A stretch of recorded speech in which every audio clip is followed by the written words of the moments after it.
రుచులక గ్రామంలో గిరిజన సొసైటీ పేరుతో నడుస్తున్న ఇసుక ర్యాంపుల్లో ఇసుకాసురులు రెచ్చిపోతున్నారు.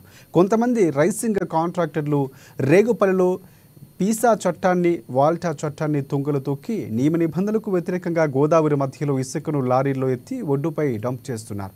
ఇది గిరిజన చట్టాలకు ఇసుక నియమ నిబంధనలకు వ్యతిరేకమని అధికారులు విచారణ జరిపించి తక్షణమే చర్యలు తీసుకోవాలని ప్రజలు కోరుతున్నారు.